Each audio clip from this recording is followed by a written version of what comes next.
come chill on the couch with us. Hello and welcome to another edition of Bitchin' for 2010, and as always the bitches are here for another segment. Let me go from left to right. We've got Cameron Kippen, welcome back to Bitchin'. Thank you. A newbie to the Bitchin' panel, of course, Rebecca Chalon, or Chalon. Chalon, yeah. Thank you very much. And of course, not a newbie, but always fresh. An old newbie. But always fresh. New talent. New talent. Everything old is new. Hello, again. Fred. Welcome, Ted Bull from 6PR. Lovely to Radio be here. 6PR. Lovely to be here. Thank you guys for being here today.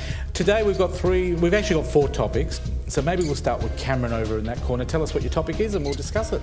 Well, it's not so much my topic, it's what I'm wearing, because if I could stand up now, you would see that I have a body-hugging set of underwear on.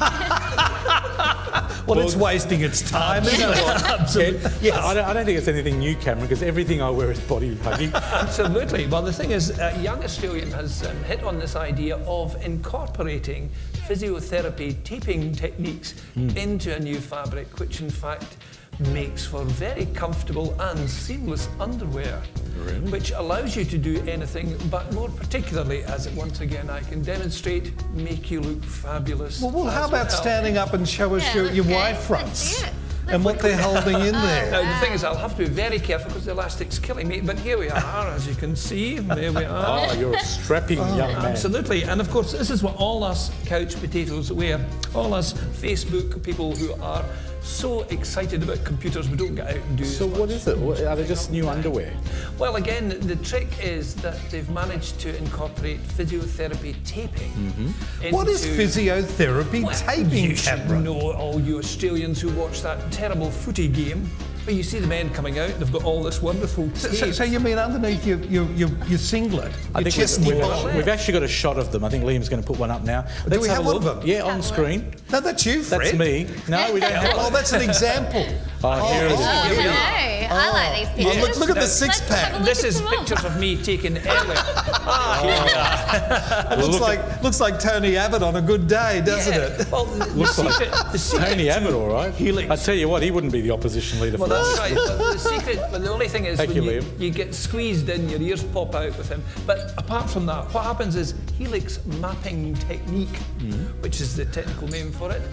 Well, I'm talking about the new underage nightclub that's open for kids. It was open till 6 a.m. and some people are complaining it's not a good place. Yeah, for 14 to 17-year-olds. Well, I actually think it's a good idea because these kids are going to be out regardless, and it gives them a place to go. So I think it's good. Yeah, but it's okay having a place to go, and I'm all for that. I think it's great. It's wonderful because when I was that age, which is a few years ago now, in Sydney, there'd be this kind of thing at lunchtime that was just for under 18, so you couldn't drink. But what worries me is what happens when they're outside the club. Yes. I mean, it's 6 o'clock in the morning. Is there? Yes, and we need supervision. But there's a lot of supervision, you know, there's bouncers, there's management and things like that. They don't let people who are drunk in. I think it's a good thing. Yeah, but it's after. But you know what it is? I think they're encouraging young people at a very young age to have a good time. To have a good time. Yeah, and we can't have young people having a good time, can we, Fred? No, because it leads to other things. I think it's a really good thing. Alcohol. Because it keeps them from wanting to get into actual nightclubs, so it keeps them out of my places. It's a good money maker, I'll say that. He's come up with an idea. It's very clever. I mean, this bloke who unfortunately has himself been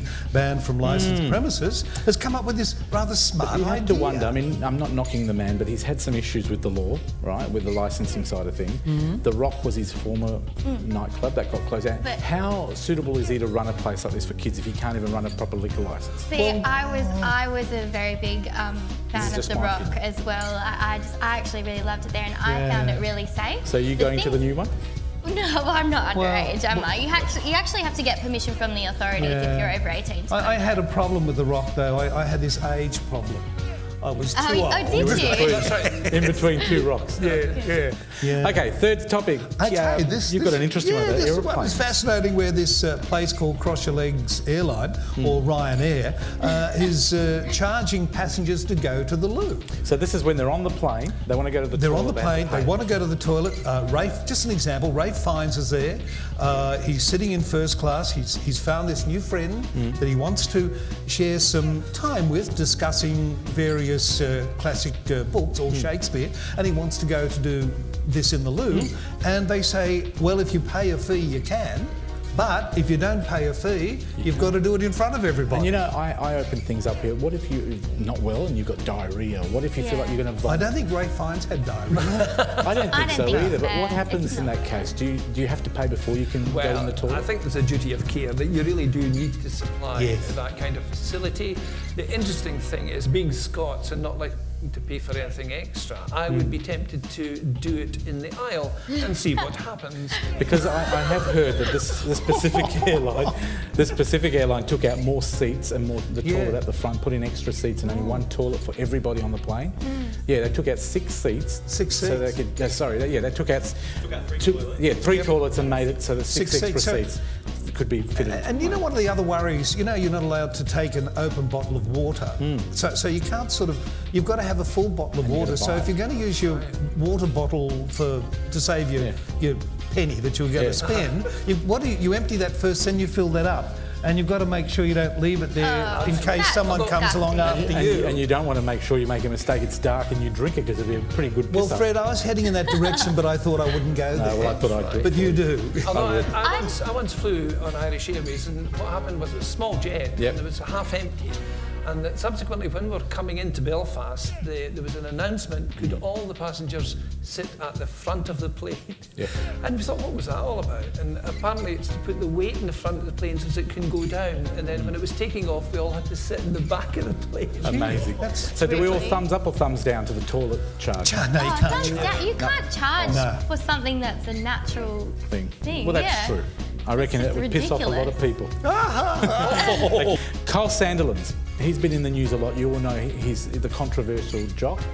He's been on Australian Idol. He's been on so many TV shows. He's on Australia's Got Talent. He's upset some people again. Yeah, but that's his job. He's paid to upset people. I said to you off air before, I feel that he's a presenter, he's a talent. The people that employ him know that what he is before they get him, and it's quite amazing when they come out with all these things where he abuses people. There he is there on Australia's Got Talent. Are we going to listen to some audio? No? We're just going to talk over it. But you know, if you hire a tiger to jump through a hoop of fire, he's going to jump through a hoop of fire. And this is what Kyle's doing. I mean, he's hired to cause controversy, to get people upset. But in saying that, there is a line that he continually crosses. Yeah, but they know he's going to cross it. I don't watch him. And you know what? A lot of those shows he's on are not live, so they can edit anything that's abusive out. 7, 9, 10, they can edit anything out. They choose to leave those comments in because they know they get people like us stewed up.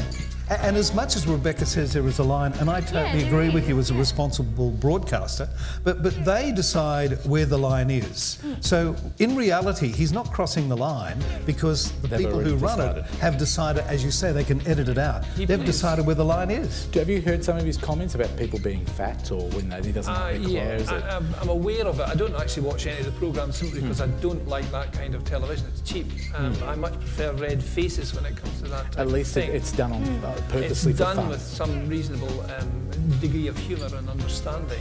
I think the thing is that he plays a part, and that's a very popular part. The more controversial he is, the more that viewers watch. It's just sad that our media owners, media people, prefer that type of television. Well, I reckon that's a kind of reaction you have, as he has when your myrtle's too tight.